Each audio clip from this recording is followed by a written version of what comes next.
देखिए, ये एक बहुत पुराना चैरिटेबल एक इंस्टीट्यूशन है। वक्फ की जो जमीन है वो कैसे दी जाती है, सबसे पहले ये समझने की जरूरत है। अगर मैं आपको कुछ दे रही हूँ, उसमें कोई तीसरा इंसान, मैं आपको अपनी चैरिटी अपने मन के हिसाब से आपको कुछ दे रही हूँ, उसमें कोई दूसरा इंसान आपको आके बताए कि आप उसका किस तरीके से इस्तेमाल कर सकते हैं, और सारी की सारी जो पावर्स है वो आप अगर जिला अधिकारी को दे देंगे तो उसमें I don't think it helps anybody and we are totally against it. ये सिर्फ इंटरफेरेंस है, क्योंकि ये सरकार जिस तरीके से इनको मैंडेट मिला है और यूपी में जितनी बड़ी हार मिली है उसी का बदला लेने के लिए सबसे पहले माइनॉरिटीज पर अटैक होता है। और मुझे लगता है अगर इसी तरीके से अटैक हुआ, it's not just an attack on minorities but also on the constitution, on article 14, article 25, article 26, it's a direct attack. So and it is not just for Muslims. I think all the minorities in the country need to be aware of this government's intent, of their intent to interfere with one's personal beliefs and religious institutions. So I think this is not what my country stands for. This is not what my constitution stands for, and we stand against this bill and we will oppose it tooth and nail. But इकरा यहाँ पर जो bill में government की तरफ से बोला गया, जो पीड़ित, खासकर बार बार बोला गया, जो पीड़ित मुस्लिम महिलाएं हैं उनको इंसाफ दिलाना है, जो पीड़ित मुसलमान हैं, ये धर्म से इसको बिल्कुल जोड़े नहीं जाना चाहिए। ऐसा बिल्कुल भी नहीं है कि मुस्लिमों के खिलाफ क्लियरिटी इसमें है, उसके बावजूद क्यों आप लोगों को लगता है कि this is against the religion, ये मुस्लिमों के खिलाफ है? देखिए, सुपरफिशियली ये जो सरकार है कुछ भी बदलाव लाने के लिए हमेशा महिलाओं का इस्तेमाल, मैं खुद एक मुस्लिम महिला हूं और मैं बहुत अच्छी तरीके से, पहले भी जब ट्रिपल तलाक का बिल आया था तो भी यही कहा गया था, पर मेरी मांग भी थी, मैंने मिनिस्टर ऑफ एजुकेशन से मांग करी थी कि आप अगर महिलाओं के लिए कुछ करना चाहते हैं तो आप उन्हें पहले पढ़ाइए, और अगर ये उसमें महिलाओं को इंक्लूड करना चाहते हैं, वो एक सिर्फ वो स्टिपुलेशन नहीं है, इसमें सारी पावर जिलाधिकारी को दी गई है, इसमें सारी पावर, इसमें और people from other communities have to be a part of it. तो इस तरीके के बहुत प्रावधान है, सिर्फ उसको सेल किया जा रहा है कि हम विमेन को इसमें इंक्लूड कर रहे हैं, पर जैसा अभी हमने देखा है ट्रिपल तलाक में, अब क्या होता है, there are a lot of abandonment cases. पहले तलाक हो जाते थे लेकिन अब औरतों को सिर्फ अबैंडन कर दिया गया है, और जो उनके पति हैं वो जेल चले जाते हैं, वो उनके पास वैसे भी उन्हें कुछ इससे फायदा नहीं होता है, तो सुपरफिशियली उसे दिखाने के लिए महिलाओं का वो नाम का इस्तेमाल करते हैं, बट इंटेंट जो उनकी है वो पूरा विपक्ष, पूरा देश और सब लोग समझते हैं, and I think all the minorities of this country are together in it and we will oppose it. Thank you. अगर कल कोई आके बोलेगा कि नहीं मैं 5 साल से इस्लाम प्रैक्टिस नहीं कर रहा हूं, कौन डिसाइड करेगा sir?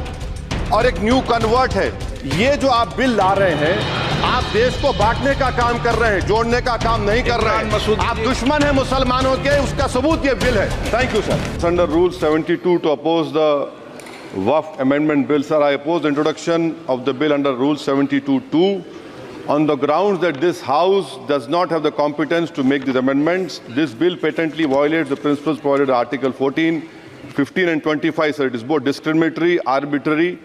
It is a grave attack on the basic structure of the Constitution as it violates the principle of judicial independence, separation of powers.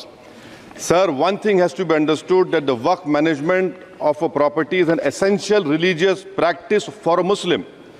By denying legal recognition to Waqf al-Awlad under clause 4 and Waqf by user under section 3(r)(1), government has sought to severely restrict how Muslims can manage their Waqf property. Sir, in fact, Hindu endowment boards, I challenge, Hindu endowment boards are recognized even by usage and custom. Here you are asking for documentation. No existing law, whether non-religious or personal, limits the right of a person to will their property or dispose it. But what you are doing over here, a Hindu can give through will his complete property to his daughter or son. I as a Muslim cannot do, I can only give 1/3. But what you are doing, I can gift, but I cannot give it in the name of Allah subhanahu wa ta'ala. Now you are stopping me from praying. Now what you are doing, you are restraining Waqf al-Awlad. That is not only discriminatory and violating Article 25, sir. There is no limit on anyone to will their proper dispose of. Sir, to insist that a person has practiced Islam for 5 years, sir, एक 2 minute दिए, सबको दिया आप। अगर कल कोई आके बोलेगा कि नहीं मैं 5 साल से इस्लाम प्रैक्टिस नहीं कर रहा हूं, कौन डिसाइड करेगा सर? और एक न्यू कन्वर्ट है, Does he has to wait for 5 years to give his property to Waqf? Isn't that violation of right to freedom of religion? Sir, another point, sir. Now, no such provision exists for Hindu endowment or Sikh Gurdwara Prabandhak Committee. Now, irony of the amendment, sir, is that non-Muslims can become member of CWC, SWB, but he cannot dedicate Waqf. Arbitrary. Why is arbitrary? Sir, existing law protected the status of registered Waqf properties. You have replaced that. By empowering collector to determine title, you are violating principal rights of justice, that one may not be a judge in their own cause. Section 61. If DOM says to Matawalli, make this masjid as a government property, if does not listen, punishable offense. This is against separation of powers, part of which is basic structure. This bill excludes tribunal decisions from being final. If collector has been replaced by tribunal, and who's going to sit in the tribunal? A retired government judge and a retired government employee. How can the nominee be a part of this composition, sir? In our... okay आप detail में बोल देना officer. Sir मैं खत्म कर रहा हूं। Secondary level officers can be appointed technical members. 83 states that joint secretary added tribunal. Waqf properties, sir, are not public properties. By removing Waqf by user, this government wants to take over Dargah, Masjid and Waqf properties. Sir, take this example of 107. You have made it more difficult to be removed. Encroachment happens. Section 37 removes protection to Waqf properties. Section 40 prejudicial amendments. And the government is, sir, government बोल रही है, sir मैं खत्म कर रहा हूं sir, आधा minute. Government कह रहे हैं कि हम महिलाओं को दे रहे हैं। मुझे यकीन है कि आप बिल्किस बानो को और ज़किया जाफरी को मेंबर बनाएंगे, मुझे यकीन है। मैं आपसे जानना चाह रहा हूं सर कि ये जो आप बिल ला रहे हैं, आप देश को बांटने का काम कर रहे हैं, जोड़ने का काम नहीं कर रहे हैं। आप दुश्मन हैं मुसलमानों के, उसका सबूत ये बिल है। Thank you sir. जनाब सदर, मैं आपकी तवज्जो इस तरफ चाहता हूं आपके माध्यम से कि मैं वाहिद आदमी हूं इस सदन में जिसमें वन मैन कमेटी आपके द्वारा बनाई गई सरकार के, और मैं उसमें पेश हुआ 123 प्रॉपर्टी में। जस्टिस आर्यन ने जो रिपोर्ट पेश की, आज तक वक्फ बोर्ड को नहीं बताया गया, चूंकि वो आपकी मंशा के खिलाफ थी और गवर्नमेंट की मंशा के मुताबिक नहीं थी। 123 प्रॉपर्टी में जब मंशा के खिलाफ हमारे नहीं आई, मंशा के मुताबिक नहीं आई, तो हमने 2 मैन कमेटी बनाई, और 2 मैन कमेटी ने भी कोई रिपोर्ट वक्फ बोर्ड को नहीं दी, जबकि वक्फ एक्ट जो है 1995 जो है वो पार्लियामेंट से पास शुदा है कि हम पार्लियामेंट के जो एहतराम है उसका नहीं कर रहे, उसके हुकूक का। इसी तरह से सर सूबाई हुकूमतों को इख्तियार दिया गया।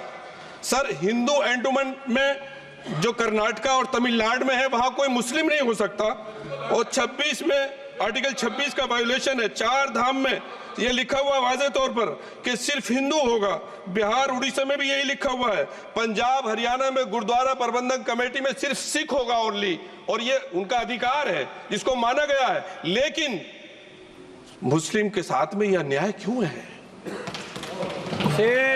और सुन लीजिए सर मैं आपकी तवज्जो के चाहता हूं, दुनिया का सबसे पहला वक़फ़ खाने काबा मक्के में है। क्या हम उसके ऊपर भी सवाल उठाएंगे कि वहां पर भी हमारा कोई हिंदू भाई हो? हम अपने वकार को, अपनी इज्जत को, अपने मुल्क की, अपने शान को, अपने संविधान को खुद अपने पैरों तले रौंद रहे हैं। और वक़फ़ एक मुसलमानों का मजहबी अमल है, एक मजहबी फरीजा है, इससे उनको महरूम कॉन्स्टिट्यूशन के जरिए से भी कोई ताकत नहीं कर सकती। सर ये हम बहुत बड़ी गलती करने जा रहे हैं जिसका खुमियाजा हमें अभी नहीं सदियों तक हम भुगतते रहेंगे, क्योंकि हम खुद अपने कॉन्स्टिट्यूशन को, संविधान को, उसकी पामाली कर रहे हैं। अगर हमें इस सिलसिले में मैंने सर पूरा मैंने उसको मध्यम से पढ़ा है, और मैंने पूरी 40 तरामीम जो उसमें गलत है उसको लिखकर जो है वो मैं लेकर आया हूँ। सर इसके जरिए से सरकारी अमले को बाज़ाब्ता तौर पर यह हक आखिर कलेक्टर को दिया जा रहा है, सर्वे कमिश्नर के इख्तियारात खत्म किए जा रहे हैं। आखिर सर्वे कमिश्नर भी तो गवर्नमेंट ऑफ इंडिया का होता है। सर ऐसे कैसे कर सकते हैं हम? और फिर सर उसमें मेरे मजहब के मुतालिक चीजें हैं तो वो कैसे कोई दूसरा तय करेगा? क्या कुरान में क्या लिखा है, फिक़ा में क्या लिखा है, इस्लाम में क्या लिखा है, ये आप तय करेंगे या मैं तय करूंगा? सर इससे हम मजहब में दखल अंदाजी कर रहे हैं, इंटरफेरेंस ऑफ द रिलीजन कर रहे हैं। सर इस तरह के कवानीन से मुल्क की शाख को नुकसान पहुंचेगा। कॉन्स्टिट्यूशन की स्पिरिट हम खत्म कर देंगे। और अगर ये होगा तो कोई भी अकलियत, कोई भी माइनॉरिटी अपने आप को हिंदुस्तान में सेफ नहीं सेफ नहीं करेगी। पिछले दिनों सिखों के साथ भी ये हुआ और कुछ ईसाई भाइयों के साथ भी इस तरह के वाकयात हुए हैं, जिसकी वजह से सब लोग अपने आप को असहाय महसूस कर रहे हैं। 10 साल से जो मुल्क में माइनॉरिटीज के साथ, उनके हुकूक के साथ, उनके रिलीजन फ्रीडम के साथ जो खिलवाड़ किया जा रहा है, उससे रूह कांप जाती है और दिल ऐसा महसूस होता है कहीं ऐसा ना हो कि जनता इन हुकूक के लिए, कॉन्स्टिट्यूशन को बचाने के लिए दोबारा सड़कों पर आ जाएगी। Sir okay.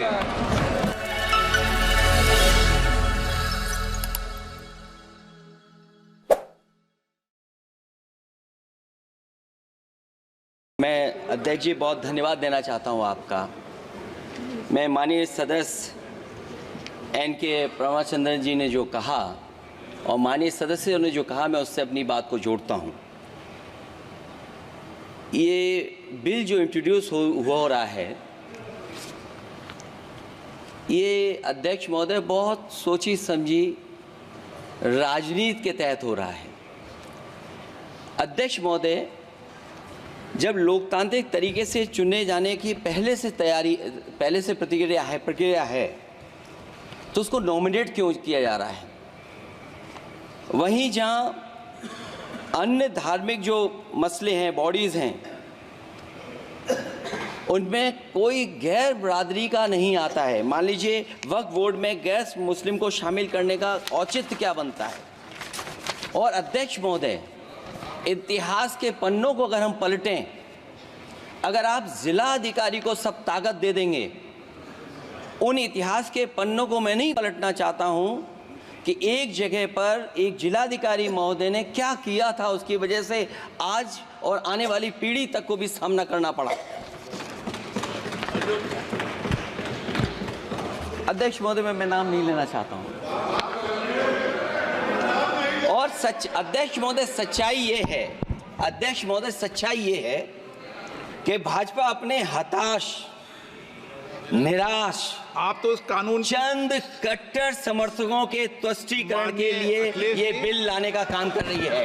अखिलेश जी, अध्यक्ष महोदय, आज तो हमारे आपके अधिकार कट रहे हैं। मैं याद कीजिए अध्यक्ष महोदय, मैंने आपसे कहा था कि आप लोकतंत्र के न्यायाधीश हैं, और मैंने अध्यक्ष महोदय सुना है इस लॉबी में कि कुछ अधिकार आपके भी छीने जा रहे हैं। उसके लिए हम लोगों को लड़ना पड़ेगा आपके लिए। अध्यक्ष महोदय, मैं इस बिल का विरोध करता हूं। कोई अध्यक्ष के अधिकार अखिलेश जी सिर्फ विपक्ष के नहीं है, पूरे सदन के हैं। इस तरह की गोलमोल बात आप नहीं कर सकते हो। आप नहीं हो अध्यक्ष के अधिकार के संरक्षक। एक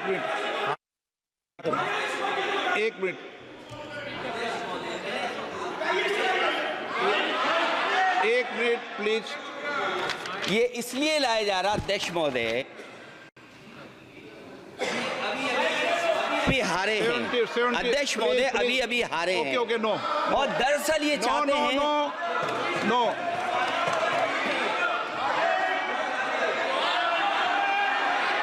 रिपोर्ट में नहीं जा रहा आपका, कुछ भी रिपोर्ट में नहीं जा रहा है। ये अध्यक्ष महोदय बहुत सोची समझी राजनीति के तहत हो रहा है। अध्यक्ष महोदय, जब लोकतांत्रिक तरीके से चुने जाने की पहले से प्रक्रिया है तो उसको नॉमिनेट क्यों किया जा रहा है? वहीं जहां अन्य धार्मिक जो मसले हैं, बॉडीज़ हैं, उनमें कोई गैर बरादरी का नहीं आता है। मान लीजिए वक्फ बोर्ड में गैर मुस्लिम को शामिल करने का औचित्य क्या बनता है?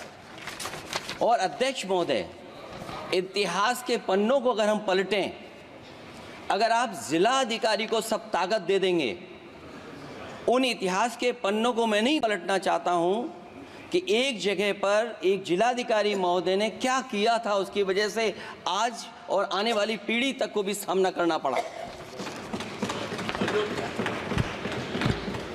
अध्यक्ष महोदय, मैं नाम नहीं लेना चाहता हूं। अध्यक्ष महोदय, सच्चाई ये है कि भाजपा अपने हताश, निराश, आप तो उस कानून चंद कट्टर समर्थकों के तुष्टीकरण के लिए ये बिल लाने का काम कर रही है। अखिलेश जी, अध्यक्ष महोदय, आज तो हमारे आपके अधिकार कट रहे हैं। मैं याद कीजिए अध्यक्ष महोदय, मैंने आपसे कहा था कि आप लोकतंत्र के न्यायाधीश हैं, और मैंने अध्यक्ष महोदय सुना है इस लॉबी में कि कुछ अधिकार आपके भी छीने जा रहे हैं। उसके लिए हम लोगों को लड़ना पड़ेगा आपके लिए। अध्यक्ष महोदय, मैं इस बिल का विरोध करता हूं। कोई अध्यक्ष के अधिकार अखिलेश जी सिर्फ विपक्ष के नहीं है, पूरे सदन के हैं। इस तरह की गोलमोल बात आप नहीं कर सकते हो। आप नहीं हो अध्यक्ष के अधिकार के संरक्षक। एक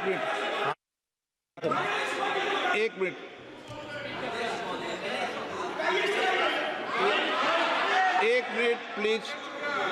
ये इसलिए लाया जा रहा अध्यक्ष महोदय, अभी हारे हैं अध्यक्ष महोदय, अभी हारे हैं। Okay, no. और दरअसल ये चाहते हैं नो।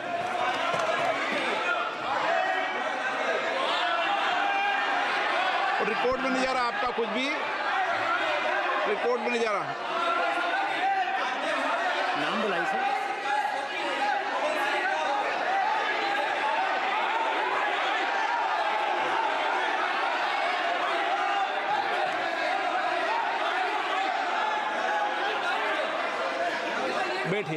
बैठिए। माननीय सदस्यगण, प्लीज।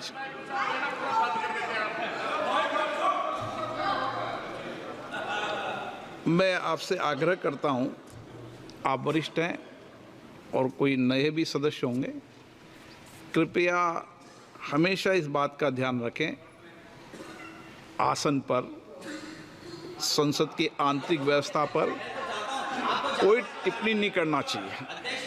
ये मेरी सदन से अपेक्षा है, और मुझे लगता है कि वरिष्ठ सदस्य तो इस अपेक्षाओं को मानेंगे कि कभी सदन पर, विशेष रूप से आसन पर, व्यक्तिगत टिप्पणियां न करनी। माननीय अध्यक्ष जी, मैं वक्फ संशोधन विधेयक 2024 को विरोध करता हूं। मान्यवर, हम लोग संविधान की कसम खा करके यहाँ आए और इस संविधान की धज्जियां इस विधेयक के अंदर उड़ाने का काम किया जा रहा है। आर्टिकल 15 के अंदर धर्म, नस्ल, जाति, लिंग, जन्म स्थान के आधार पर भेदभाव करने को, मान्यवर, मैं आपकी हंसी को समझ रहा हूं, लेकिन ये बहुत गंभीर और महत्वपूर्ण विषय है। अभी हमारे माननीय सदस्य कह रहे थे कि मंदिर और मस्जिद के मसलों में फ़र्क नहीं कर पा रहे। मैं बताना चाहता हूं, वक्फ बोर्ड मस्जिदों का प्रबंधन करने का काम करता है, और वक्फ बोर्ड के तहत ही मस्जिदें सारी की सारी आती हैं। और वक्फ बोर्ड की शक्तियों को आप ख़त्म कर करके डीएम राज ला करके उन तमाम प्रॉपर्टीज़ के ऊपर लगभग 8 लाख एकड़ प्रॉपर्टी पूरे देश के अंदर वक्फ बोर्ड के पास है। आप वक्फ बोर्ड की प्रॉपर्टियों को खुर्द-बुर्द कराने की जो साजिश लोग कर रहे हैं, उन साजिशों को बल देने का काम कर रहे हैं। साथ मैं आप माननीय अध्यक्ष जी आपसे कहना चाहता हूं कि आर्टिकल धारा 9 के तहत ये जो CWC संरचना में बदलाव किया गया है, मैं मान्यवर बताना चाहता हूं कि बंदोबस्ती प्रबंधन के अंदर जब दूसरे धर्म का व्यक्ति शामिल नहीं किया जा सकता, तो वक्फ बोर्ड के अंदर ये शर्त क्यों लगाने का काम किया जा रहा है। और आप अगर शर्त भी लगा रहे हैं तो मैं आपसे एक बात पूछना चाहता हूं कि जो कब्जे पर प्रॉपर्टी के ऊपर पूरे देश के अंदर वक्फ की प्रॉपर्टी के ऊपर कब्जे हुए हैं, उन कब्जों को कब्जा मुक्त करा करके अगर कानून लाते के उनको कब्जा मुक्त करा के वहां पर हम लोग शिक्षण संस्थाएं चलाएंगे। जिस आदमी ने वक्फ की प्रॉपर्टी, वो प्रॉपर्टी इस नियत के साथ वक्फ की कि आने वाली नस्लों के अंदर राय खुदा के अंदर फलाह के काम किए जा सकते हैं। उन फलाही कामों के लिए उन फलाही कामों के लिए अगर इन अध्यक्ष जी 2 मिनट के लिए 2 मिनट अभी नहीं, 1 मिनट दे दीजिए, 1 सेकंड भी नहीं। श्री GM बाल योगी, हरीश नहीं, श्री GM हरीश बाल योगी। अध्यक्ष थैंक यू स्पीकर साहब। एक मिनट उनको बात, हाँ खत्म कर, कंक्लूड कर। मैं माननीय अध्यक्ष जी कंक्लूड कर रहा हूं 1 सेकंड के लिए। मैं इसके अंदर धारा 40 को माननीय अध्यक्ष जी हटाने का काम किया। इसके अंदर सर्वोच्च न्यायालय की सिविल अपील संख्या 7812 7814 ऑफ महाराष्ट्र राज्य वक्फ बोर्ड बनाम शेख यूसुफ भाई चावला अन्य के तहत प्रावधानों की जांच की धारा 40 के प्रावधानों की जांच की। अपने फैसले के पैराग्राफ 170 के अंदर बहुत स्पष्ट रूप से माना कि एक बहुत अच्छा कानून है। आप सर्वोच्च न्यायालय के आदेश के बावजूद इसको हटाना चाहते हो।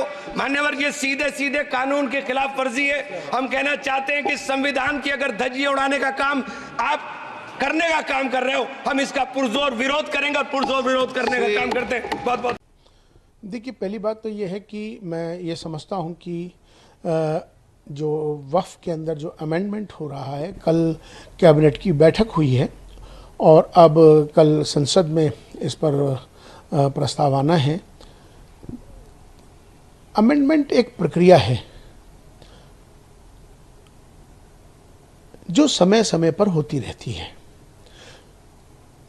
हर एक्ट में संशोधन हुआ है। ये कोई नई बात नहीं है कि वक्फ एक्ट में ही संशोधन हो रहा है। वक्फ एक्ट में भी बार बार संशोधन हुए हैं और ये एक प्रक्रिया है, समय के साथ, समय के अनुसार वो की जाती है।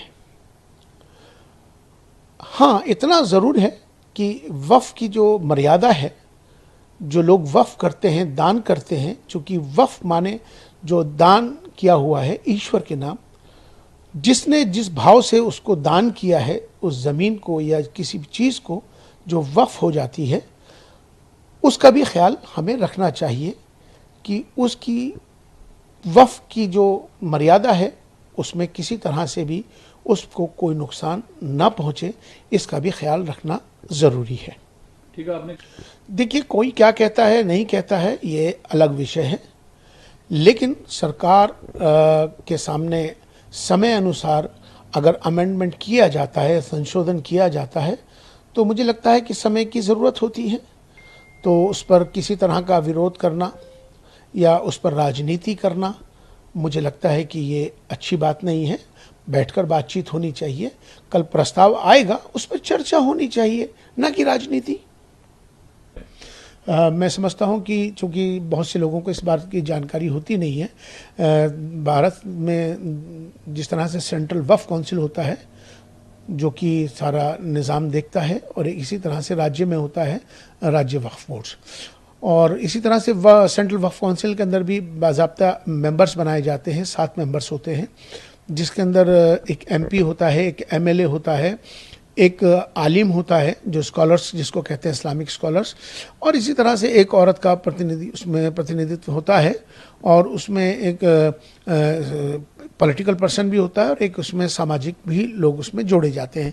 इस तरह से ये पूरा उसमें उसके मेंबर उसमें शामिल होते हैं। इसी तरह से राज्य वक्फ बोर्ड्स हैं, उसके अंदर भी यही इसी तरह का नियम है कि एक MP होना चाहिए, एक MLA होना चाहिए, और उसमें एक बार काउंसिल का मेंबर भी होना चाहिए, और उसमें एक शिया का भी एक नुमाइंदगी होनी चाहिए, और इसी तरह से उसमें एक सोशल वर्कर भी होना चाहिए जो और एक उसके अंदर आलिम होना चाहिए जो इस्लामिक स्कॉलर हो। तो इस तरह से इसको 7 लोगों की इसमें टीम बनती है, लोग नियुक्त किए जाते हैं और वो उसको देखते हैं। हाँ, ये बात ठीक है कि औरतों की नुमाइंदगी बहुत सारी जगह कमी है। मुझे लगता है कि हमें अगर हम उसमें फीमेल की उसमें नुमाइंदगी होती है तो बहुत अच्छी बात है, उसमें कोई बुराई की बात नहीं है। और संशोधन होता है तो समय समय के अनुसार उसमें बदलाव तो होता ही है। एक सवाल, यकीनन ये बात बिल्कुल सही है कि देखिए, अभी कैबिनेट की बैठक हुई है और कैबिनेट की बैठक में प्रस्ताव आया है। अब वो प्रस्ताव सदन में आएगा। अब सदन में आके उस पर चर्चा होनी है, और चर्चा होने के बाद चूँकि संशोधन समय समय की प्रक्रिया है, वक्फ के अंदर हमेशा से संशोधन होता आया है, अमेंडमेंट होता आया है, और वक्फ पे ही नहीं, हर एक्ट के अंदर समय अनुसार उसमें बदलाव हुआ है। तो इसमें कोई राजनीति करने का विषय नहीं है, ये इस पर चर्चा करने का विषय है। अगर कहीं ना कहीं अगर किसी को किसी का हक मर रहा है या कोई हक तलफी कहीं हो रही है, अगर उसके अंदर सुधार होता है तो अच्छी बात है। हाँ, लेकिन इसका हमें ज़रूर ख्याल करना चाहिए, क्योंकि वक्फ जो है ईश्वर के नाम दान दी हुई चीज़ को कहते हैं, वक्फ करना ईश्वर के लिए। तो उसकी जो मर्यादा है या उसका जो मकसद है जिसने वक्फ किया है, ईश्वर के नाम दान किया है, उसमें भी कोई छेड़छाड़ ना हो या उसकी मर्यादा में किसी तरह या उसमें कोई नुकसान ना हो, इसका भी ख्याल सरकार को करना चाहिए। लेकिन इस पर राजनीति, अभी प्रस्ताव आया नहीं है, राजनीति पहले हो जाती है, तो पहले राजनीति के बजाय चर्चा होनी चाहिए। कोई प्रस्ताव आया है, उस पर बहस होनी चाहिए, बहस होने के बाद फिर उस पर आगे बढ़ना चाहिए। और मुझे लगता है कि समय अनुसार अगर संशोधन होता है तो इसमें कोई बुराई की बात नहीं है। देखिए, वो हों या कोई और हों, उनको अपनी राजनीति करनी है, और जो इस पर राजनीति करता है, मुझे लगता है कि उनको ये ज़रूर सोचना चाहिए कि संशोधन तो हमेशा से होता आया है। जब पिछली मर्तबा जब दूसरी सरकारें थी, जब भी संशोधन हुआ था, तो जब संशोधन हुआ था तब ओवैसी साहब ने क्या कहा था या किसी और ने क्या कहा था। लेकिन आज के वक्त में सरकार, जो मौजूदा सरकार है, कोई अमेंडमेंट लाती है, सरकार मुसलमानों के हक में लाती है, तब भी उस पर राजनीति होनी शुरू हो जाती है। या सरकार किसी तरह का भी कोई एक्ट में बदलाव लाती है, उस पर भी हिंदू मुसलमान हो जाता है, उस पर राजनीति हो जाती है।